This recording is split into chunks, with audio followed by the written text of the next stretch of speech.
Bonjour et bienvenue à votre podcast Éducation Famille. Mon invité d'aujourd'hui a posé ses valises au Québec en 2005 avec deux petits garçons et une conviction. Ici, l'école et la petite enfance sont des lieux où chaque enfant devrait grandir à l'abri des pressions idéologiques.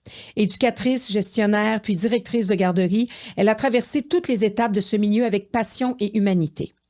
Arrivée avec le courage de tout recommencer, elle a trouvé dans l'éducation à la petite enfance bien plus qu'un métier, c'est-à-dire une mission. Elle a accompagné des enfants dans leurs premiers pas, des parents dans leurs inquiétudes et des éducatrices venues de tout horizon dans leur intégration et leur développement. Chaque jour, elle a vu à quel point les milieux éducatifs sont le reflet de notre société, de ses valeurs, de ses forces, mais aussi de ses fragilités. Femme immigrante, mère monoparentale et citoyenne engagée, elle s'élève contre les discours qui enferment, stigmatisent ou divisent. Elle défend une éducation empreinte de neutralité, de respect et de bienveillance où la laïcité protège la liberté de tous plutôt qu'elle ne l'oppose. C'est donc avec beaucoup d'admiration et de reconnaissance que j'accueille Madame Fatima Aboubakr. Afin de partager, discuter, apprendre, rencontrer, s'informer et comprendre ensemble sur tous les sujets concernant l'éducation et la famille, bienvenue ici à votre podcast Éducation Famille.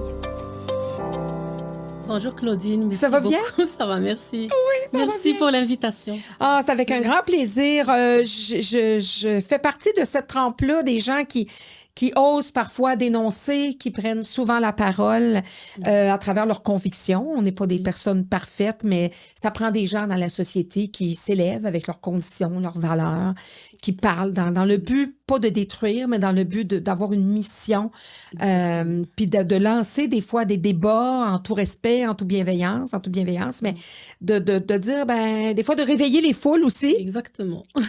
Alors, merci d'avoir accepté l'invitation. On vous a un peu plus découverte à travers les médias parce que vous êtes quand même bien positionné là, pour parler de la laïcité, de l'importance de la laïcité, surtout auprès des enfants. Je fais partie de ces personnes-là aussi, étant dans le milieu de l'éducation. C'est aussi un petit peu mon cheval de bataille, plutôt mes convictions.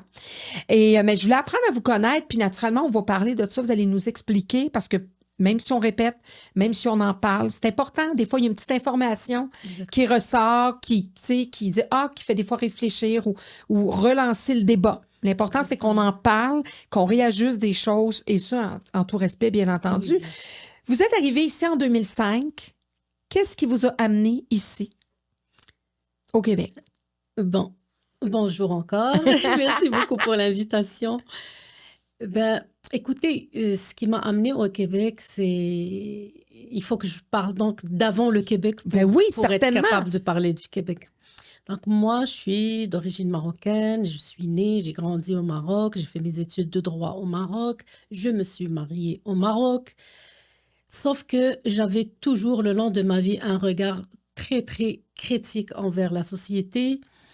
Même si depuis ma naissance, on est éduqué au dogme, à la non-critique, à obéir, à respecter, à rentrer dans un moule, à se conformer. Mais même à ça, j'avais ce regard critique. Je ne sais pas si c'est juste Dieu qui me l'a mis dedans. Sinon, il n'y a vraiment rien qui peut développer cet esprit critique. Mais je regardais, il y avait beaucoup d'injustices. Moi, les injustices, ça venait me chercher, mais au plus profond de moi-même. Les injustices dans le traitement de garçons-filles. Que vous avez vu dans votre pays, par exemple, quelles sont les injustices que vous observez? Mais déjà, dès la naissance, l'éducation de la fille, ce n'est pas l'éducation du garçon. C'est-à-dire, on est les deux, la fille doit faire le ménage, le garçon, non. La fille doit préparer à manger à son frère, le garçon, non. On peut être assis, tout le monde, autour de la télévision, et puis le gars veut boire de l'eau, et puis la maman peut dire à sa fille, va chercher un verre d'eau à ton frère, et pas le contraire. Donc, mais tout ça, c'était comme des choses ordinaires, normales. On est comme ça. On est pour élever la fille à ce qu'elle soit une bonne épouse, et à élever le garçon pour qu'il soit un homme selon les critères arabo-islamiques. Là. C'est un homme qui va donner des ordres, qui va être le maître, le chef. D'ailleurs, dans la culture marocaine, on dit quand un homme travaille, finit ses études, il travaille, sa maman, elle va lui dire, il faut que tu te maries pour trouver quelqu'un qui s'occupe de toi. Qui va prendre ma place. Qui va prendre ma place. C'est vraiment changer la maman avec une épouse. Ou bien, par exemple, un homme qui, on va dire, un délinquant, qui suit pas le bon chemin, qui fait qui en dérive. Et puis, les parents, ils vont dire, il faut le marier pour qu'il rentre dans le bon chemin. C'est-à-dire, la femme, il est vraiment un champ d'expérience. On va expérimenter, on va l'amener, on va la marier à notre fils pour qu'il puisse assumer une responsabilité. Si ça ne marche pas, on va demander à cette femme de faire des enfants. Peut-être qu'il va être plus responsable. Donc, la femme est toujours un terrain d'expérience. On va expérimenter pour le bonheur du garçon. Puis que souvent, c'est choisi, c'est même pas le garçon qui choisit la femme, ou il y a comme des choix ou des familles qui se connaissent, qui vont marier un tel. Il y a beaucoup de mariages de ce genre. OK.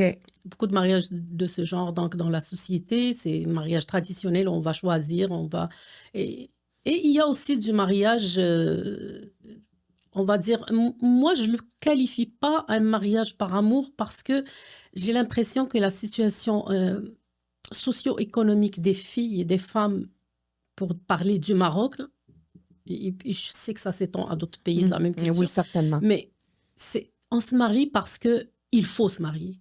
Parce qu'il y a un certain âge, tout le monde va commencer à te regarder, à dire que pourquoi tu n'es pas marié. Les gens, ils ne sont pas gênés. Ça devient très gênant, arriver à 25, 27 ans, 30, et que tu n'es pas marié. Il y a une grosse pression sociale. Il y a une terrible pression sociale. Donc, pour se conformer, pour arriver à ce grade de mériter le respect social, il faut que tu te maries. Donc, une femme, oui, je peux rencontrer un homme et puis le connaître un petit peu. Mais pour moi, ce n'est pas des histoires d'amour, c'est des histoires où on cherche à se conformer. À se conformer. Je vais devoir me marier, j'ai 23 ans, je dois me trouver un homme qui semble rencontrer certains critères. Et l'homme, de son côté, à un certain âge, il faut qu'il se marie pour trouver une femme qui va prendre soin de lui. Donc, des histoires d'amour, personnellement, il n'y a pas les ingrédients pour dire que c'est des mariages d'amour. Moi, je ne les vois pas, ces ingrédients. Je vois un homme qui a besoin de quelqu'un pour remplacer sa maman et une femme qui a besoin de se marier pour se conformer à la société. Puis avoir quelqu'un qui au niveau financier. Exact, qui va l'entretenir, qui va la prendre en charge. Ou même quand elle travaille, il faut qu'elle se conforme. La conformité à la société, c'est une obligation, c'est même pas un choix. C'est la femme qui se marie pas, elle a vraiment, elle doit prouver et justifier tout le temps qu'elle est capable, même si elle a un bon métier, même si elle a fait des études. On va toujours la regarder avec un regard un petit peu moindre que la femme qui est mariée. Donc, je vis dans cette société où j'observe tout ça. Et j'ai vécu tout ça comme tout le monde. Il fallait que je me conforme, il fallait que je suive que je rentre dans le moule. Des fois, dans mes opinions les plus banales, je rentre pas dans ce moule. Et puis, j'ai de l'attaque tout de suite, là, au niveau de la famille. Et pourtant, je peux m'estimer un petit peu chanceuse. J'ai vécu quand même dans une famille instruite où il n'y avait pas de violence et tout. Mais il y a une limite à ne pas dépasser. Comme les limites culturelles, religieuses, sociales, tu ne peux pas les dépasser. Oui, j'ai pris soin aussi de mes frères, mais il faut faire tout ça. Et puis, arriver à un certain âge où, oui, il fallait que je me marie, il fallait que je commence à avoir cette question de « Ah, tu n'as pas rencontré quelqu'un ?» Donc, quand j'ai rencontré quelqu'un, est-ce que je l'ai aimé, je ne l'ai pas aimé, est-ce que je croyais que je l'aimais? Mais il a fallu que je me marie, comme tout le monde. C'est pour mériter le respect, enfin, et pour ne pas avoir à répondre et à justifier. Parce que si tu n'es pas marié, c'est parce que tu as un problème. Donc, c'est la femme, de toute façon. Personne ne veut toi ou toi, tu as un problème. Oui, il y a quelque chose qui ne va pas, donc, mais jamais pour l'homme. Donc, tous ces questionnements, moi, je les vois, j'ai tout le temps essayé de me conformer pour ne pas chercher des problèmes parce que je ne peux pas non plus me battre avec une société. C'est très difficile. très, très, très Surtout difficile. quand vous êtes vraiment dans un pays qui transpire ces convictions-là. C'est indissociable. Le culturel, le religieux, le social, le familial, tout est dans le tout. Écoute, on peut, pour l'image sociale, on peut même défendre des choses qui sont indéfendables. Écoute, on peut avoir un pédophile dans la famille et on va le protéger juste pour l'image sociale. Pour l'image, qu'est-ce que les autres vont dire? Et on peut avoir de l'inceste dans la famille et personne ne peut parler. La victime, si elle ouvre la bouche, c'est elle qui est attaquée. Puis ça existait aussi dans la religion catholique. Si on recule dans le temps de mes grands-parents, là, il y en avait des choses comme ça où on étouffait. La religion catholique aussi a fait ses bavures. Là. Ça, c'est sûr et certain. Puis ça se ressemble. Il y a des choses qui se ressemblent. À 16 ans, les filles se mariaient. Ma grand-mère a eu 16 enfants. Il fallait qu'ils fassent de la famille tout le temps. Le curé arrivait dans les maisons. Il me disait, OK, madame, là, vous pouvez repartir en famille. C'est assez. Vous avez, tu sais, des fois, c'est accouche, tombe enceinte, à coup de 15-16, nous, c'était là, de reproduction. Nous, tu sais, parce que oui, on parle de vous, votre parcours, mais effectivement, c'est... Ouais. Sauf que, par exemple, ces dernières années, même si la femme a commencé à faire des études, même si la femme a prouvé quand même qu'elle peut réussir, elle occupe des fonctions, elle fait bien son travail, même ça n'a pas allégé son image comme femme. Mm-hmm. On peut le voir peut-être dans l'apparence. Si tu arrives, par exemple, au Maroc, comme ça, en apparence, tu vas voir que, waouh, c'est beau, c'est moderne. Mais non. Ses tâches à la maison, ils sont comme si elle n'a jamais vu d'école, comme si elle était à la maison depuis le matin. Même s'il arrive à la maison à 6h, à 7h, le mari, il va aller devant la télé, prendre la télécommande. Et elle, il faut qu'elle s'occupe de sa maison, de ses enfants, toutes les charges mentales. Toutes les charges mentales, les charges ménagères, les charges d'éducation de l'enfant. Tout ça, ça n'a pas allégé. C'est-à-dire, quand les femmes sont allées à l'école, j'imagine, en Occident, ça a un peu changé aussi la mentalité des hommes. Mais là-bas, ça n'a pas changé la mentalité de l'homme. C'est juste qu'il a comme gagné de l'aide financière pour la famille. Mais oui, parce que la femme travaille en plus. Ben oui, elle travaille à l'extérieur. Et puis je regardais ça, il y avait aussi l'injustice qui venait me chercher trop, c'est qu'on ne respecte pas la personne comme une personne. C'est-à-dire, un simple exemple, je me présente pour un service, n'importe, de la ville, ministère, n'importe quoi, mais il faut toujours que je vienne de la part de quelqu'un, que je nomme quelqu'un, qu'il y a quelqu'un que je connais, que quelqu'un a appelé au téléphone pour me faciliter, même si c'est un service que je dois avoir.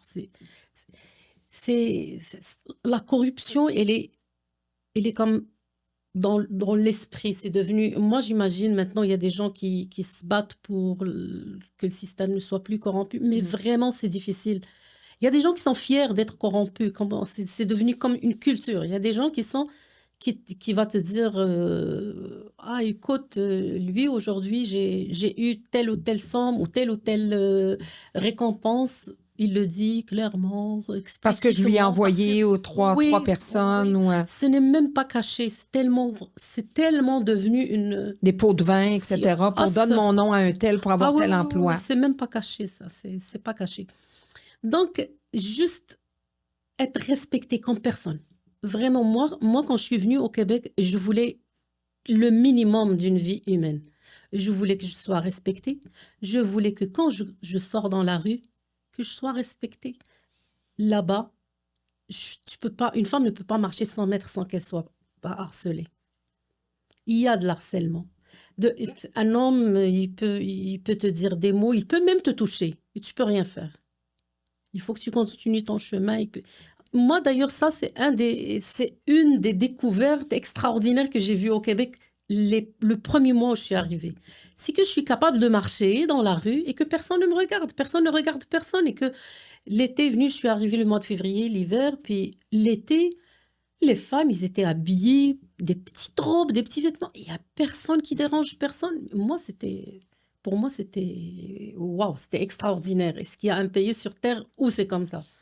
Où on peut être vêtu comme on veut, sans être jugé, sans être déshabillé de la tête aux pieds. Bon, des fois, ça peut arriver, mais je comprends. Mais là-bas, c'est même pas un harcèlement visuel. C'est-à-dire, l'homme se permet même de venir te toucher, te tirer. C'est correct. Il n'y a personne qui va lui dire pourquoi.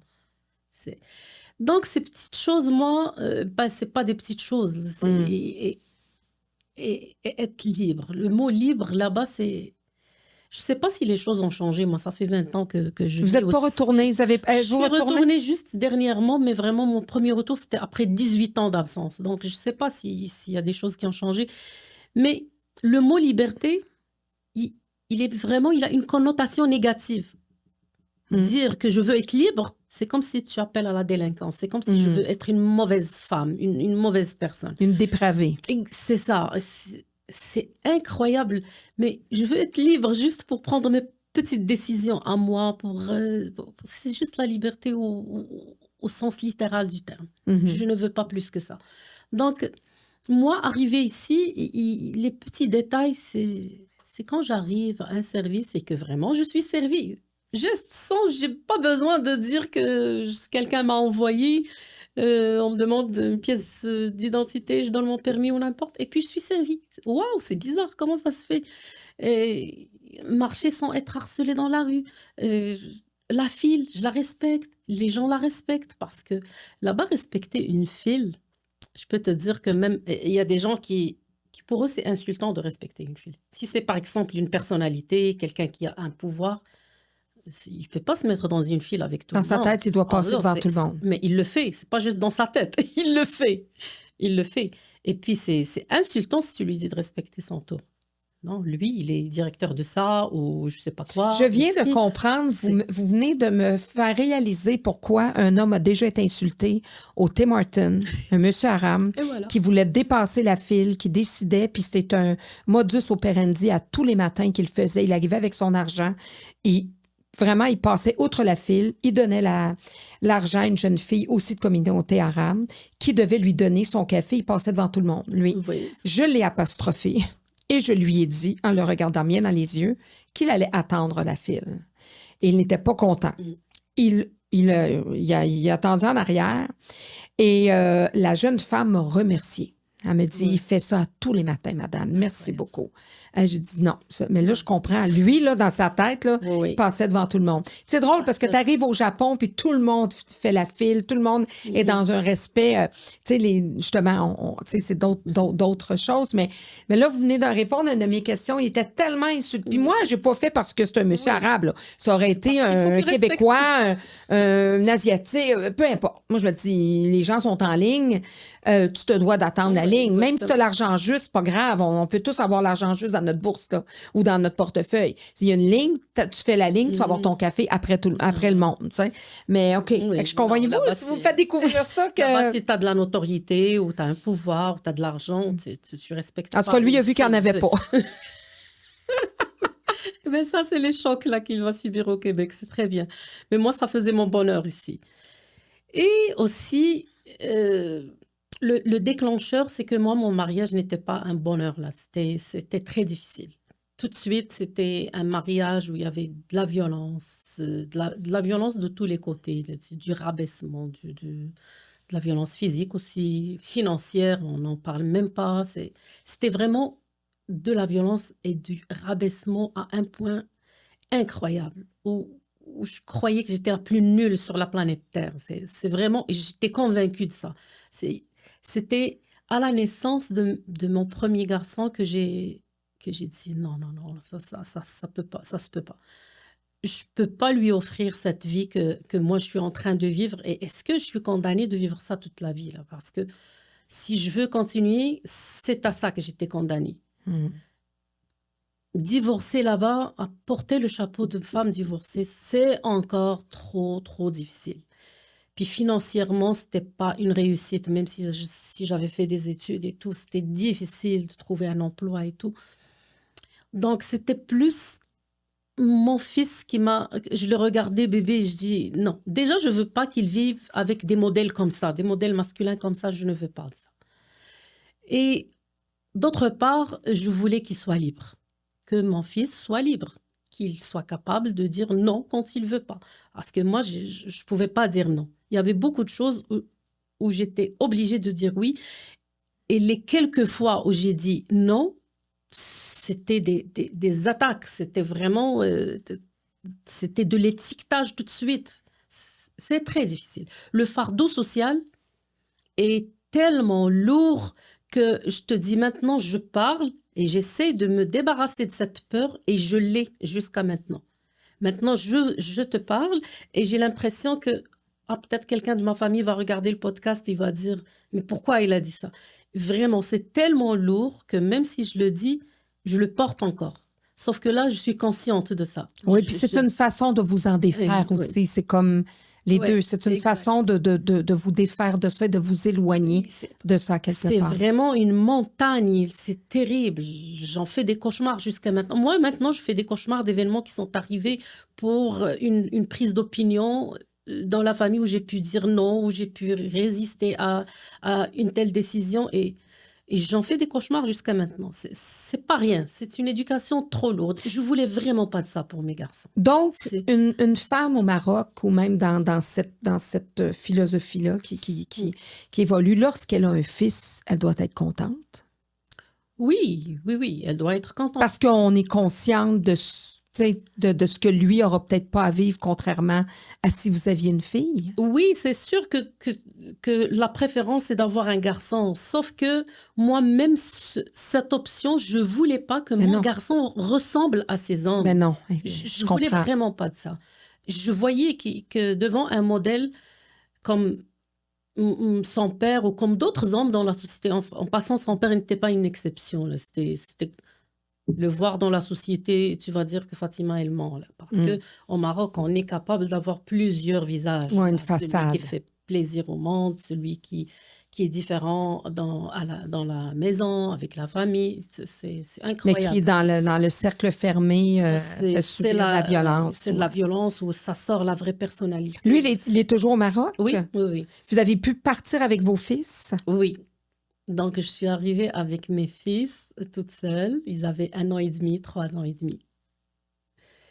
C'est pour ça, d'ailleurs, que quand je vois des gens, pour sauter à un sujet, mais je reviens, quand je vois des gens dire « Ah, la femme immigrante, c'est une femme vulnérable, la femme monoparentale », ils vont expliquer, par exemple, la délinquance d'un garçon parce qu'il a vécu avec une mère monoparentale. Moi, je n'aime pas ça. Je n'aime pas ça. Une femme immigrante, c'est une femme très forte. C'est pas rien de laisser tes repères. C'est très difficile. Se déraciner. Des fois, tu déménages juste d'une ville à une autre et regarde comment c'est difficile. Moi, je travaille en garderie. Une famille, quand elle veut déménager, ils vont nous dire, regardez s'il y a des changements dans le comportement parce qu'on va déménager juste pour accompagner l'enfant. Mais imagine d'immigrer d'un pays à un autre. C'est quelque chose. Donc, celui qui vient dire, c'est des femmes vulnérables, qui va... je sais que ça flatte beaucoup de femmes, ils aiment ça, mais c'est vraiment, s'ils réfléchissent à ça un petit peu, non, c'est des femmes très fortes, les femmes immigrantes. Les femmes monoparentales, c'est des femmes très fortes qui sont capables d'élever des citoyens, qui sont capables de fonctionner dans la société. Moi, ma mère m'a élevée seule toute sa vie. J'ai été élevée par une mère monoparentale toute ma vie, puis j'ai pas eu une adolescence comme bien d'autres qui ont eu des parents... diplômé avec... Exactement. Donc, vraiment stigmatiser un délinquant en allant chercher s'il a vécu dans une famille monoparentale, moi, je n'aime pas ça. D'ailleurs, il y a des femmes immigrantes, et j'en connais vraiment plusieurs, qui sont venues avec leur mari et que le mari n'a pas supporté l'immigration. Et il est rentré au pays et elle est restée ici. Parce qu'il perdait du pouvoir. Il devenait effacé dans la société. Il devient anonyme. Il devient comme tout le monde et puis ça ne lui plaît pas. Et les femmes étaient capables de rester. Donc, ne viens pas me dire que ces femmes sont vulnérables, qu'il faut les protéger. Oui, on veut être protégés comme toutes les citoyens et citoyennes du Québec, tout simplement. On veut être traités juste comme des citoyens. Puis aussi, vous vous sentez porté parce que là, vous voyez que c'est quelque chose qui existe, qui est accepté ici. Exactement. Et qui vous rend plus forte aussi à travers... Oui, en plus ici, le regard des Québécois, moi, parlant de mon expérience quand je suis arrivée, quand je dis que je suis seule avec mes garçons, je le dis quand quelqu'un me pose la question, dans un service ou n'importe quoi, parce que je ne le chante pas juste comme ça. Déjà, j'aime pas la pitié, donc j'aime pas le dire pour avoir la pitié de quelqu'un. Mais des fois, dans un service, on va me dire, et ton conjoint? Je dis, non, je suis seule. Mais quand c'est un Québécois ou une Québécoise, ils vont me dire « Waouh, bravo, quel courage !» Mais quand c'est quelqu'un de ma communauté, « Mais t'es malade, t'es folle, mais pourquoi tu as fait ça de toi? Pourquoi tu as laissé, quelle que soit la difficulté de ta vie, quel que soit cet homme, il faut rester avec, tu viens toute seule, tes enfants. » Moi, je suis sûre que plusieurs s'attendaient à ce que mes enfants soient des délinquants. Ils sont vraiment déçus. Déçus vraiment dans l'autre sens. C'est votre plus grande fierté, possiblement. Vraiment, Oui. on dirait qu'il y a des gens qui s'attendaient, c'était pour eux, c'est sûr et certain que ces garçons vont être des délinquants. Et puis, ils sont déçus quand ils voient que c'est des bons garçons, des bons adultes et de bons citoyens qui aiment le Québec, qui aiment la vie qu'ils ont. Donc, puis ça, c'est des discours que vous entendiez ici au Québec là, par des gens Oui. de votre communauté Oui. qui eux, n'étaient pas tout à fait, n'ont pas compris là, la nouvelle société qui vous accueillait. Oui. Ils voulaient plus vous faire retomber ou vous faire remettre dans l'esprit de votre communauté, mais en n'étant plus chez vous, en n'étant plus au Maroc. Mais ça, moi, j'ai dit toujours que j'ai fait confiance à mon intelligence. Mm-hmm. Sérieusement, il n'y a personne qui m'a aidée dans cette vie, sauf moi-même. Il n'y a personne, ça je peux le dire, là, en regardant tout le monde dans les yeux, j'ai jamais eu une aide de personne, ni de la famille, ni de la communauté, ni de personne. D'ailleurs, mon fils, il me dit, maintenant, il faut dire merci à tous ceux qui t'ont pas aidé, comme ça, ils vont pas dire qu'ils ont participé à quoi que ce soit dans notre vie. Et les premiers mois, comme tout le monde, là, comme tu as dit au début, là, quand on est avec la communauté, on est comme, on parle la même langue. On cherche des gens qui nous ressemblent. Rassurant un petit peu. Oui. Mais c'était que des messages négatifs. Mais que des messages négatifs. Au point où le regard lui-même était négatif. Les filles qui étaient mariées, je pouvais même pas leur rendre visite. Là. J'étais, moi, la monoparentale avec des garçons. Et puis les messages de « Mais pourquoi tu as fait ça de toi? Tu crois que tu vas être capable d'élever tes enfants? Mais tes enfants, ils vont finir en prison ici, ils vont finir délinquants, ils vont finir... » Un jour, j'ai pris mon téléphone. Non, parce que ça me remettait à terre, là, ces commentaires. Et puis, je me posais la question, je me dis, mais pourquoi quand je rencontre des gens, des Québécois de souche, des Blancs, des Noirs, des Haïtiens, pourquoi ces gens, pour eux, je suis très courageuse? Mais pourquoi c'est juste cette communauté qui, pour eux, je suis nulle? J'ai pris mon téléphone et j'ai commencé à supprimer tout le monde. Supprime. J'ai tout supprimé. Tous ceux qui vous amenaient de l'énergie négative, des discours négatifs. Tout le monde. Qui vous faisaient plus reculer qu'avancer. Oui. Parce que je rentrais chez moi, je pleurais la nuit. Je trouvais que c'était difficile. Déjà que c'est difficile. Oui, d'avoir des ados, des enfants. Oui. Donc, et j'ai coupé tout contact avec la communauté arabo-musulmane. Mais tout contact. Jusqu'à aujourd'hui que je te parle. Le seul contact que j'ai avec la communauté, et je le fais avec plaisir, c'est dans le cadre de mon travail. C'est-à-dire, j'ai beaucoup d'employés que j'essaie que j'ai aidé beaucoup dans leur intégration et tout, ou au niveau des parents. Mais sinon, dans ma vie privée, je connais personne. Et je veux même pas connaître. Est-ce que c'était la meilleure façon pour vous de vraiment vous intégrer et puis de vous coller à la société québécoise? Oui, c'était parce que quand j'ai décidé de supprimer tous ces contacts, il fallait quelque chose d'autre. Moi, j'ai compris tout de suite qu'il faut que j'occupe mon temps. Il ne faut pas qu'il y ait du temps vide parce que c'est le temps vide qui m'apporte l'ennui, que je commence à penser à des choses. Et puis, je faisais des cauchemars d'événements qui m'étaient arrivés au Maroc et tout. Donc, j'ai rempli mon temps. Je suis allée, j'habitais en Antique en passant là au début. Et je suis allée à un centre communautaire. J'ai oublié le nom du centre communautaire. Et puis, j'ai commencé à être active dans le centre communautaire, à participer aux activités avec eux. Et là, j'ai trouvé des gens qui me disent que j'étais courageuse, que j'étais la meilleure, que waouh. Donc, j'ai commencé à occuper mon temps, j'ai commencé à étudier en même temps. Les enfants commençaient à aller à la garderie. Les fins de semaine, on allait beaucoup à la bibliothèque, dans toutes les bibliothèques. On prenait le métro, on allait à la Bibliothèque nationale. Ils aimaient ça, le métro, y aller, venir. On passait des journées à la Bibliothèque nationale. Les piscines couvertes l'hiver, les parcs l'été. Je laissais aucun moment vide. Vraiment, aucun moment vide. C'est ça qui m'a aidée. Donc, c'est moi qui est allée chercher l'intégration. Vraiment, j'ai pas, par exemple, vu qu'au niveau du gouvernement, il y a des programmes qui vont aller vers les migrants. Peut-être que c'est quelque chose qu'il faut regarder parce que c'est pas tous les immigrants qui vont aller chercher. Moi, je suis allée chercher. J'ai dit non, non, ça me prend de connaître les gens avec qui je suis et puis oublier les autres et puis vraiment remplir le temps avec des choses positives. Et c'est vraiment ça ce que j'ai fait. Puis, à quel moment vous avez voulu comme encore plus vous impliquer? Parce que là, vous disiez, j'étais au Maroc, déjà là, je dénonçais, je me rebellais un peu contre certaines choses. Et là, vous revoyez des choses ici. Puis à quel moment vous commencez à lever un peu les drapeaux rouges pour dire, là, il y a vraiment des choses qui se passent. Moi, je suis en milieu de service de garde, garderie. Il y a vraiment des choses qui vont pas, là. Et je veux dénoncer ça. Oui. Déjà, les premières années... quand je travaillais dans le domaine de l'éducation à la petite enfance, il y avait de temps en temps... Les milieux étaient mélangés, étaient diversifiés. Il y avait des éducatrices de toutes les origines, il y avait des filles... mais c'est rare qu'on trouvait une fille voilée. Il y avait une, deux... Et puis, c'était des filles qui étaient voilées, mais qui fonctionnaient normalement, comme tout le monde. On ne les sentait pas. Il n'y avait rien. Même pendant le ramadan, tu ne sens même pas que c'est le ramadan. C'est des filles... Ils faisaient ça chez eux. Ils vivaient ça chez eux. Exactement.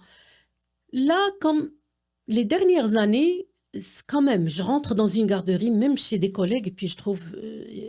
je parle des garderies qui n'ont pas de vocation religieuse. C'est juste des garderies ordinaires. Subventionnées, sur la plupart. Ou privées. Et puis, je trouve que presque toutes les filles sont voilées. Je commence à... ça devient quand même beaucoup. Même avec moi, là, quand je fais des entrevues, je fais des annonces... j'ai vraiment fait un calcul moi-même, j'ai fait un sondage. J'ai comme presque 9 sur 10 qui arrivent voilés.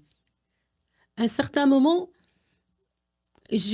d'ailleurs, j'ai eu cette discussion un jour avec une fille, vraiment pas pour la blesser ou quoi que ce soit, mais je lui ai vraiment demandé l'autorisation si je pouvais parler. J'ai dit, tu sais, quand tu arrives avec ton voile, ce que l'employeur voit, il voit la musulmane, mais il ne voit pas la personne.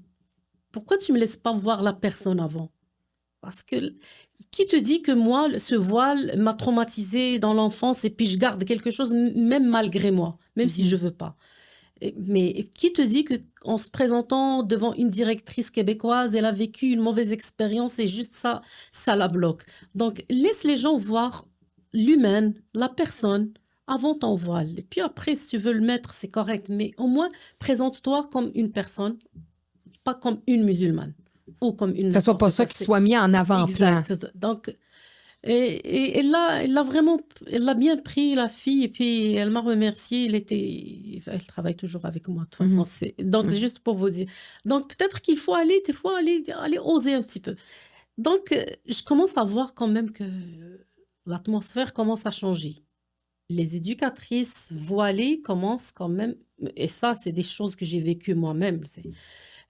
Déjà, j'ai travaillé en 2011 comme éducatrice dans une garderie où tout le monde est voilé.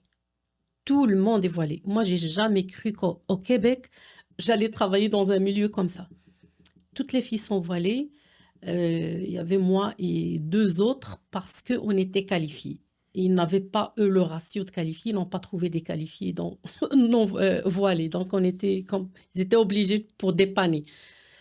Donc...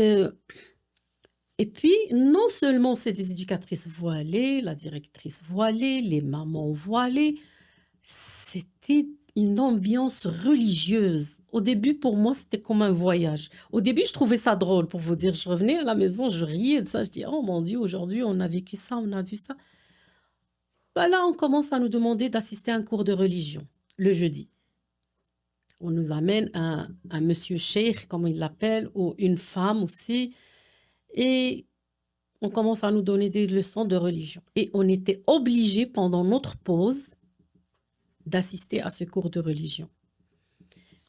J'ai assisté 2-3 fois, puis j'ai commencé à... Est-ce que vous étiez payé pendant cette pause-là? Non, c'est notre pause, vraiment la pause non payée où on doit se reposer. Donc, la Commission des normes du travail n'était pas respectée? Du tout, du tout. On est quand même au Québec, là. Ni la commission des normes de travail, ni le programme pédagogique à la petite enfance, ni rien du tout n'était respecté. À part les espaces, et puis quand les inspecteurs arrivent, tout est beau, tout est... Non, ni même les méthodes pédagogiques là, avec les enfants, ni comment faire réfléchir un enfant, non, c'était plus violent. Là. Moi, j'ai une dame qui m'a déjà dit, dans une garderie, justement, à Laval, qui, par le biais de dessins animés Dora l'exploratrice, entre autres, il y avait des versets du Coran. C'est très possible. Donc, par le jeu, par des dessins animés, on endoctrine parce que ça existe encore aujourd'hui, les enfants avec justement des versets, des textes du Coran, des histoires. Toutes les histoires. Le programme pédagogique, il n'y avait pas, par exemple, il n'y avait pas Noël. C'est-à-dire, Noël, c'est une période où on s'amuse dans les garderies. Il y a beaucoup de choses à faire, il y a beaucoup de choses qu'on apprend.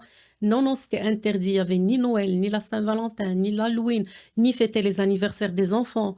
Mais il y avait le Ramadan, il y avait la fête de l'Adha, du mouton, il y avait les autres fêtes qu'on va présenter aux enfants sous forme d'activité et tout. Et puis, tu vois, la musique douce qu'on met aux enfants pour le temps du dodo, là, de la relaxation, c'était le Coran.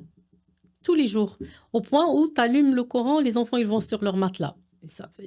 C'était tous les jours. Le récit, là. Le récit, oui, le récit. Tous les jours. Tous les jours. Puis ils avaient un système que c'est la direction qui va l'allumer et puis ça va dans tous les locaux. C'est tous les jours le récit du Coran. Là, c'est comme l'appel à la prière. C'est comme l'appel à la prière. Oui, c'est ça. Et puis, au début, je trouvais ça quand même... intense. Oui, c'est intense. Là, jusqu'à ce que je commence à demander ma pause.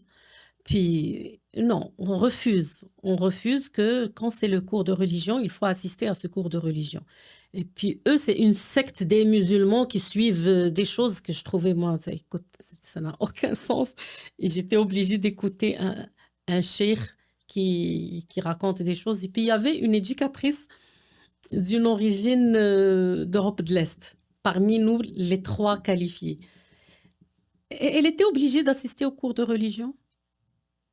Et on lui traduisait, c'est pour la convertir, là, on essaie de la convertir, de la ramener vers le... Mais c'est incroyable, des invitations à leur mosquée, ils ont une mosquée, des invitations à leur mosquée, à leurs événements, c'était... Et donc, pour les méthodes pédagogiques, après, je m'entendais vraiment pas avec eux, donc j'ai quitté. Pourtant, cette garderie était vraiment... Je marchais pour aller à la garderie, donc je gagnais beaucoup de temps aussi pour faire les devoirs avec mes garçons et tout, mais c'était insupportable. Puis est-ce qu'à un moment donné, il est arrivé, à un moment donné, j'imagine qu'il y a des gens qui dénoncent.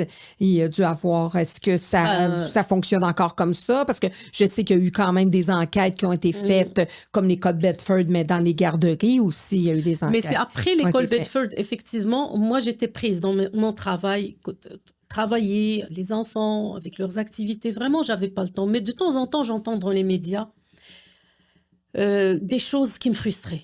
Et puis, quand on amène quelqu'un je ne sais pas pourquoi d'ailleurs, ces personnes qu'ils amènent, ils parlent au nom des musulmans. Et puis, tous ceux qu'ils invitent pour parler au nom des musulmans, ça me frustrait. Mais je dis, mais c'est pas possible. Il représente qui, lui? Il représente vraiment les gens de la mosquée où il va, parce que les musulmans que je connais, moi, c'est des gens comme moi, comme toi, qui travaillent, qui vont au soccer avec leurs enfants, qui font les activités, qui vivent la vie normale et qui pratiquent leur foi dans le privé. Ils l'imposent à personne. Mais à chaque fois qu'ils invitent quelqu'un, surtout dans les médias traditionnels, c'est quelqu'un qui va parler au nom des musulmans avec une victimisation. Je déteste le discours de victimisation. Nous, les musulmans, on nous voit comme... C'est pas vrai. Moi, dans la vie de tous les jours, j'ai pas subi de racisme ni rien du tout. Donc, vous ne le sentez pas, ce regard-là? Je le sens pas. Et puis, je n'aime pas ce discours de victimisation. Je l'aime pas. Mais je vois...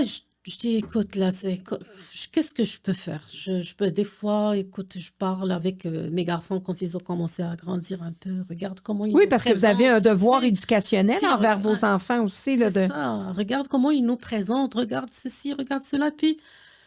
Mais pas plus que ça. J'avais ni le temps, ni le courage, Et puis, j'avais peur. la grande vérité, j'avais peur. Parce que c'est très, très sensible et très, très fragile de toucher aux musulmans. Très, très sensible. Donc, j'ai dit, non, si je parle, je vais perdre mon emploi. Pas juste dans cette garderie. Ils vont me suivre, ils vont salir ma réputation. Là, je ne trouverai pas d'emploi nulle part. Là, ils ont des méthodes qui sont quand même très, très dangereuses. Mais, arrivé l'école Bedford.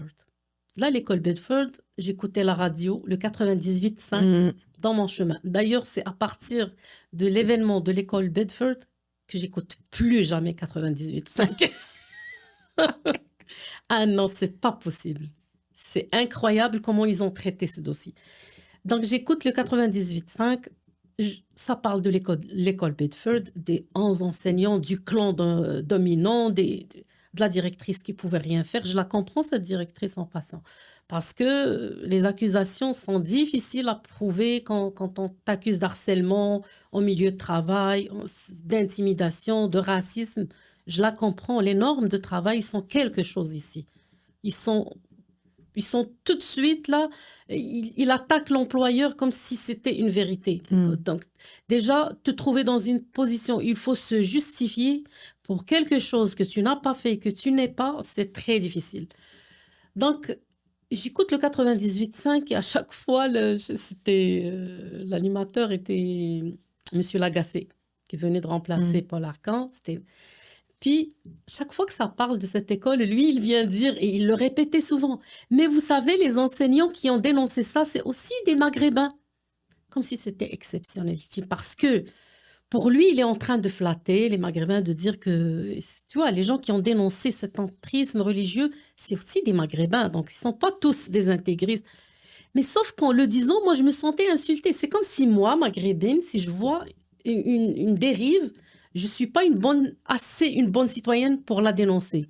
Mais les Maghrébins qui ont dénoncé, ils ont juste fait leur devoir citoyen que tout le monde doit faire. Ça a pris du temps aussi. Oui, donc pourquoi insister que c'est toujours... Ah, c'est des Maghrébins qui ont dénoncé. Lui, il veut comme dire, puisqu'il y a des méchants, mais il y a aussi des gens gentils. Ils sont pas tous... Puis ça, on le sait. On le sait, là, que c'est pas tous les musulmans. Tu nous le dis, la majorité ne sont pas intégristes, sont pas... Mais c'est ça qui venait me chercher. Mais pourquoi tu nous le dis, M. Lagacé? On le sait. Les Québécois, ils n'ont jamais dit que tous les musulmans étaient des intégristes. Mais... je trouvais pas, moi, pertinent, je trouvais même plus que c'est insultant. Comme si, moi, en tant que Marocaine, je dénonce pas si je vois un fait comme ça. Donc, j'ai pas aimé le traitement de l'école Bedford. Et aussi, j'ai vu la surprise dans les médias. C'est comme si on est surpris de découvrir ça. J'ai dit, mais moi, j'ai vécu dans une garderie qui fonctionne comme ça. Et pire... Et puis, ils ne sont vraiment pas au courant. Pourtant, dans cette garderie, les gens ne se cachaient pas. Il n'y avait personne qui se cachait de sa pratique. C'était devant tout le monde. Le Coran était allumé en pleine journée. Tout le monde était voilé. Leur imam qui venait donner des cours, c'était en plein jour. Donc, il n'y avait rien. Ça veut dire que cette garderie-là doit certainement sélectionner ses enfants. Donc, un parent québécois qui a besoin d'une place en garderie... Il ne l'aura pas. Il l'aura pas. Dans cette garderie, vraiment, pour donner l'année que j'ai travaillé avec eux, c'est une garderie d'une capacité de 80 enfants. Sur 80, il y avait une petite fille qui n'était pas d'origine musulmane. C'est-à-dire qu'elle était de l'Europe de l'Est. La seule. Et puis, c'est une fille qu'on mettait en avant quand une inspection arrive. Elle était en avant. Mais il y avait... Parlons-en des inspections, parce que vous dites que ça fait longtemps que ça dure. Puis effectivement, il y a des gens qui ont vraiment dormi au gaz, en bon québécois, là. Parce que moi, je me souviens très bien qu'il y a plus de 15 ans, en 2025, j'avais une adjointe qui travaillait pour moi et son conjoint était inspecteur pour les garderies à Laval. Et déjà, il y avait des problèmes. Puis je vous dirais, là, je dis 15 ans, je me demande si c'est pas 17 ans. OK? Il y avait déjà des problèmes, lui, en tant qu'inspecteur à la ville de Laval, pour entrer dans les garderies, ces garderies musulmanes-là. Pour rentrer, la dame était voilée. « Oh non, je ne peux pas, vous ne pouvez pas rentrer parce que je pense que vu que c'est un homme, il ne peut pas rentrer. S'il n'y a pas d'homme ou quelque chose comme ça dans la garderie, là, il ne pouvait même pas faire son travail d'inspecteur en garderie. » Mais c'est pour prendre le temps d'aviser tous les autres, d'aviser tout le monde, pour que tout le monde soit soit avisé. Tout puis il le simplement. disait, c'est un problème. Il dit, moi, je vois vraiment... Puis lui, il voyait déjà ça. Là. Lui vivait un problème à faire son travail. Puis là, on est étonné, il y a seulement à peu près 2 ans, de voir la problématique qui existe depuis 10 ans à l'école Bedford. Puis on sait qu'il y en a d'autres problèmes. Il y a des écoles juives, il y a des écoles... On sait qu'il y a d'autres endoctrinements, la mission du Saint-Esprit. On peut en nommer plein. Là. C'est pas qu'on s'acharne sur les musulmans. Là. C'est pas ça. Mais c'est un fait, c'est là. Puis effectivement, ça existe depuis des années. Des années. C'est ça. C'est pour ça que moi, j'ai écrit mon article. J'ai dit, mais voyons donc que vraiment les Québécois ne savent pas que ça existe. C'est pour ça que j'ai écrit l'article le mois d'octobre 2024 pour dire, écoutez, moi, voici mon expérience dans une garderie, si vous croyez que... Et c'est ça qui a amené à faire une enquête et à trouver que plusieurs garderies sont comme ça. Au niveau du travail aussi, avec les employés, c'est pour ça que je trouve que le profil a changé, le visage a changé, l'environnement a changé. Je commence à voir des éducatrices qui essayent d'influencer, mais explicitement. Sans parler du voile qui est déjà... C'est une influence, là, on s'entend que c'est une influence. C'est pour ça que moi, je défends vraiment, vraiment la laïcité, surtout au niveau de la petite enfance. Maintenant, les éducatrices ne sont plus gênées de le dire. Moi, j'avais une éducatrice qui essayait de faire du prosélytisme auprès des parents. Sérieusement. Qu'est-ce qu'elle faisait? Elle laisse les enfants sans surveillance. Elle est à la porte. Tu sais, dans les garderies, il y a les portes, les demi-portes. Là, il y a la porte ouverte à moitié. Moi, je l'ai trouvée comme 2-3 fois en train de parler avec des parents. Il y avait la fête du mouton et puis elle était en vacances ces 2-3 jours-là. Elle a demandé congé, donc je lui ai donné son congé. Mais à son retour, elle expliquait aux parents pourquoi il était en congé et pourquoi c'est une fête religieuse chez les musulmans. Et puis, elle rentrait par la fête du mouton pour dire que, tu sais, notre religion, moi, je t'incite à lire sur ça. Est-ce que tu veux que je t'apporte un livre très bon, tu vas découvrir? Mais j'ai dit, mais qu'est-ce que tu fais? Pourquoi tu parles de ta religion? Un peu comme les témoins de Jéhovah qui se pointent à nos portes pour... Mais vraiment, il le fait et il le fait... Dans son cadre de son travail. C'est vraiment à l'intérieur du garderie. C'est pas la même chose.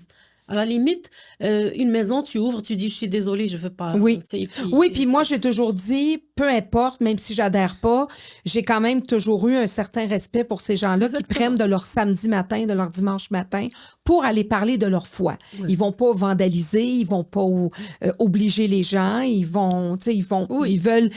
parler de leurs convictions, mais en tout respect, on veut pas, on ferme la porte. Je me dis, au moins, ils vont pas faire le mal, même si on n'est pas obligé d'adhérer. Mais là, quand on arrive justement d'utiliser un lieu de travail, un lieu qui est censé être sécuritaire pour l'enfant, puis que le parent, il va pas mener son enfant à la garderie pour être endoctriné puis se faire enfirouapper par n'importe quelle religion que ce soit. Là. Mais c'est ça, le parent, il arrive pour chercher son enfant et puis déjà au niveau sécurité, moi, il laisse les enfants derrière son dos, sans sécurité, sans surveillance, pour parler de sa religion. Ça, c'est enjeu numéro 1. Donc, pourquoi tu prends tout ce temps pour parler de ta religion? Donc, j'ai vu qu'elle l'a fait comme avec plusieurs parents. Et puis, il était quelque chose. C'est difficile de l'approcher, de lui parler. Vraiment, il était pas mal agressif là, envers tout le monde. Et puis, elle le faisait aussi avec les éducatrices. Et il y avait une éducatrice québécoise qui est venue me dire, Madame Fatima, moi, j'ai vraiment pas envie de l'écouter. Écoute, pendant ma pause, elle vient me parler de religion. Moi, j'ai pas envie je veux me reposer pendant ma pause, faire ce que j'ai à faire. Donc ça, c'est un cas que j'ai vécu à la garderie. Aussi, j'ai vu... Moi, vraiment, ce que je raconte, c'est des choses que j'ai vécues. Donc, il n'y a pas personne qui va venir me dire que c'est mon vécu. Là. C'est mon quotidien. Vous avez été témoin. J'étais témoin. Tu vois, là, le petit coin de déguisement des enfants et tout. Et puis, il y avait une petite fille qui a pris une sorte de foulard et puis elle l'a mis sur sa tête pour faire comme, on va dire Fatima, comme mon nom là, pour pas dire que je nomme quelqu'un. L'éducatrice s'appelle Fatima. OK. Une dame qui, elle, porte un voile. Elle voulait faire ça. Elle a dit, elle veut faire comme elle. Et puis, la dame, l'éducatrice, lui a fait ça comme il faut. Et puis, elle a commencé à lui dire, oh, comment tu es très, très, très jolie avec le voile avec tes beaux yeux bleus. Comme ça, avec tes beaux yeux bleus et ton voile, tu es magnifique, tu es très jolie et tout. Quand sa maman est arrivée, la petite a demandé est-ce que tu peux me remettre ça pour montrer à maman? Elle était vraiment très fière d'elle. Ça, c'est une influence. Exactement. Qu'elle le fasse de bonne foi, de mauvaise foi, je m'excuse, c'est une influence. En situation d'autorité et de pouvoir. Et en plus de ça, la petite, elle a dit écoute, est-ce qu'on peut... elle avait un ami, elle voulait lui mettre aussi le petit foulard sur la tête. Et l'éducatrice, elle a dit, non, non, non, non. Lui, c'est un garçon. Il ne peut pas le mettre. C'est juste les filles qui doivent le mettre. Ceux qui disent que la laïcité, qu'on exagère, que c'est pas vrai, qu'il y a de l'influence. Quand tu lui dis que toi, tu es une fille, c'est les filles qui le portent et pas le garçon. Ça s'appelle quoi? C'est tellement ça que je dis, moi aussi, parce que lorsqu'on est en position d'autorité, c'est exactement l'exemple que je dis. Au même titre que si moi, j'ai une croix dans le cou et que j'ai un bon lien avec une enfant ou avec une élève et qui me dit, moi, je veux faire comme Madame Claudine, je porte un voile ou, c'est quoi, madame? Qu'est-ce que c'est beau, votre bijou? C'est une croix? Qu'est-ce que c'est? Ça veut dire quoi? Ça veut dire parce que moi, je suis catholique, puis là, je commence. Non, ça n'a aucunement sa place. Mais je vous amène même un point qui est pire que la croix. Oui. Parce que la croix, et la petite fille peut la porter, et le petit garçon peut la porter. Mais un foulard, un voile, un hijab, c'est juste les filles qui le portent. D'où la nécessité de vraiment appliquer les lois de la laïcité en milieu de la petite enfance, parce que là, tu es en train d'attaquer l'égalité homme-femme. Exactement. Et au Québec, sérieusement, est-ce que c'est ça ce qu'on veut pour nos petites filles, pour les petites filles du Québec? Moi, j'ai 2 garçons. Pourquoi? J'ai même pas des filles pour me battre pour la laïcité, pour le voile. Mais je veux que mes petites filles, que les femmes de mes garçons, que leurs conjointes, que les filles du Québec, je veux qu'ils vivent avec une liberté de conscience, qu'ils fassent vraiment le choix de leur vie, qu'ils aient la liberté qu'elles méritent. Mais ça, je l'ai vécu là. Donc, moi, j'estime que c'est plus grave qu'une croix ou que n'importe quel autre signe religieux.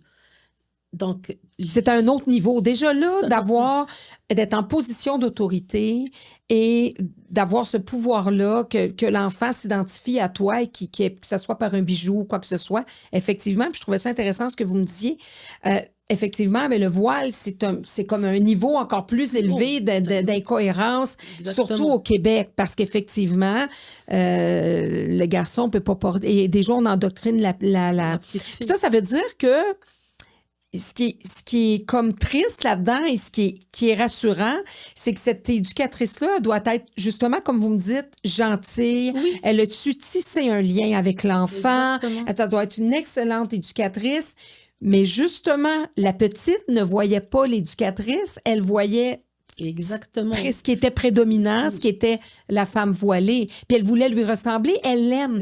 Elle la voit 35 heures par semaine. Exactement. C'est important, l'influence et le lien qu'on peut tisser avec ces enfants-là. Oui. Et non, c'est pour ça que la laïcité a vraiment sa place, puis c'est un incontournable. Oui, c'est pour ça que quand j'entends des femmes, surtout généralement occidentales, qui viennent dire... Mais moi, j'ai eu une relation avec l'éducatrice de mes enfants. Il était super gentil. Mais moi, j'ai jamais dit qu'elles n'étaient pas gentilles, les éducatrices. Elles sont gentilles. Et quand on travaille avec les enfants, il faut vraiment avoir quelque chose pour travailler avec les enfants. C'est pas tout le monde qui travaille avec les enfants. Si ces femmes ont choisi ça, c'est parce qu'elles aiment les enfants. Donc, moi, je mets même pas en doute leur gentillesse. Mais c'est une influence. C'est pas parce qu'elle est gentille qu'elle peut influencer de cette façon et toucher à la liberté de conscience d'un enfant. Oui, puis même, vous me corrigerez si je me trompe, mais ce parent-là qui est peut-être justement qui est dans une garderie où il y a 1 ou 2 dames voilées, verra pas son enfant, n'aura même pas accès à une place en garderie, dans une garderie où les 10 éducatrices sont voilées, exactement, où il y a le Coran. Je pense pas que ce même parent-là du plateau ou ailleurs, qui va souvent être très à la gauche, il va dire, on est qui, nous, pour dire à une femme de retirer son voile? On est qui, nous? Oui, c'est sûr, ton enfant dans une garderie où il y a peut-être une ou deux dames voilées qui se conforment, qui fait possiblement que ton enfant, là, il va pas se coucher sur un matelas en écoutant le Coran pendant une demi-heure, une heure. Possiblement que il y a quand même la petite fête de Noël, il te fait une carte pour la Saint-Valentin, ton enfant. Donc, il y a une grosse différence entre les deux. Merci beaucoup de le dire parce que oui, c'est vrai, ce parent, il n'aura pas la chance d'avoir une place dans les autres garderies, il va même pas vivre ces expériences. Donc, moi, je trouve que ces gens qui parlent comme ça, c'est des personnes qui sont, je m'excuse, égoïstes. Ils partent de leur expérience parce que pour moi, les enfants qui dorment sous le Coran, sous le récit du Coran, qui ont toutes les éducatrices voilées, qui ne fêtent pas Noël et qui sont au Québec, je parle même pas moi de fêter Noël comme fête religieuse. C'est juste que les gens qui travaillent en petite enfance, ils vont me comprendre. C'est une période magnifique, Noël.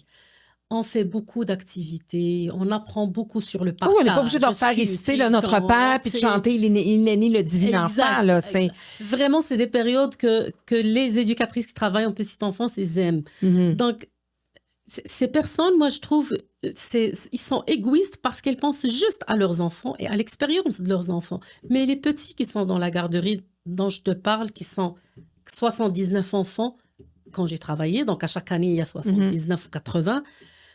Mais ces enfants, c'est des petits Québécois aussi. Oui. Ils méritent aussi une éducation où leur liberté de conscience est respectée.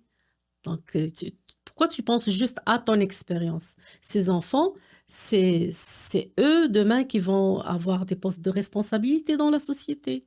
C'est c'est peut-être ce petit garçon qui va rencontrer ta fille à l'université. Est-ce que tu veux qu'il la traite comme une femme, comme une moitié, ou est-ce que tu veux qu'il la traite comme une personne et qu'il l'aime et qu'il la chérisse Donc, ces personnes, ils voient vraiment juste le bout de leur nez et puis ils sont très égoïstes. Ils ne pensent pas à la totalité des petits Québécois. Oui, puis bon, je n'ai pas fait une étude, là, mais je pense que si on fait une étude là-dessus, c'est que souvent, c'est des gens qui sont de familles privilégiées avec des enfants privilégiés. Parce que entre les deux, entre justement cet enfant-là ou ce parent-là très, très, très à la gauche qui va justement plaider sur on va-tu empêcher une femme de porter le voile? Entre celui-là, avec l'enfant qui va dans une garderie avec une ou deux dames qui sont voilées, versus l'autre qui est totalement à l'autre opposé, où c'est dans une garderie où l'endoctrinement est là, puis que ça existe. Là. Il y en a encore aujourd'hui. Oui. Là. Allez à Laval puis ailleurs. Là. Il y en a. Il y a des inspecteurs qui sont pas capables de faire leur travail pour les garderies. Ben, à travers ça, il y en a un centre de la petite enfance, une garderie au centre de ça, qui se retrouve pas nécessairement dans un milieu favorisé, qui est pas nécessairement dans une garderie où c'est majoritairement des dames voilées, mais avec un enfant peut-être qui est dans un milieu dysfonctionnel, familial, ou qui subit de la violence, puis qui se retrouve en garderie et qui, justement, tombe en amour, c'est une façon de parler, qui tisse un lien formidable avec Madame Fatima, qui est voilée et qui veut lui ressembler, puis qui dit, mon Dieu, c'est la première, c'est elle que j'aimerais avoir pour ma maman, parce que moi, ma maman, tu sais, elle va pas bien, elle boit, peu importe, mon père est violent, puis bon, où il y a des difficultés dans la famille. Et là, la seule personne avec qui cet enfant-là tisse un lien, c'est l'éducatrice voilée. Et c'est normal qu'il veut être adopté, puis il est prêt à tout, là, je veux dire, même s'il n'y a pas toute cette conscience-là, parce qu'il y a 3-4 ans, là, ben, sa figure d'attachement et de personne avec laquelle il se sent aimé, c'est cette dame voilée-là. Puis c'est pas censé être comme ça. Oui, exactement. C'est tout simplement ça. Oui, quand l'environnement est pas neutre, et à cet âge-là, les enfants ils subissent de l'influence. La laïcité, ça permet un environnement neutre où les enfants sont capables de poser des questions, parce que ça ne se limite pas juste à un voile sur la tête. On ne va même pas discuter du voile s'il est obligatoire, non, par la religion, ça c'est un autre sujet. Mais juste le porter, on est en train déjà de... Si l'enfant te pose une question, et ça j'ai assisté aussi à une question comme ça, tu vois, les 4 ans, c'est des enfants qui sont très curieux, ils vont poser des questions, et qui a vraiment demandé pourquoi tu as le voile sur la tête. Et elle a dit, parce que je suis musulmane. Mais c'est quoi musulmane? Parce que moi, mes cheveux ne doivent pas sortir. Au point où j'avais une éducatrice, quand les enfants voient un cheveu, ils vont lui dire Fatima, t'as un cheveu qui sort. tellement ils sont vraiment avec elle dans le... dans la rigidité. Oui, attention, il y a un cheveu qui sort. Je t'assure, là, je l'ai vécu, c'était très drôle de voir ça, mais c'est... C'est drôle, mais c'est triste à la fois. Mais enfant, c'est très triste et c'est très inquiétant. Ça veut dire qu'ils ont pris les choses au sérieux, au point où quand ils voient un cheveu, pour eux, là, elle a commis un péché, il faut tout de suite... Donc, c'est pas vrai qu'il n'y a pas d'influence. Les garderies doivent être neutres. L'environnement doit être neutre. Alors, on se retrouve en deuxième partie. Continuons de parler de laïcité, toujours en compagnie de Madame Fatima.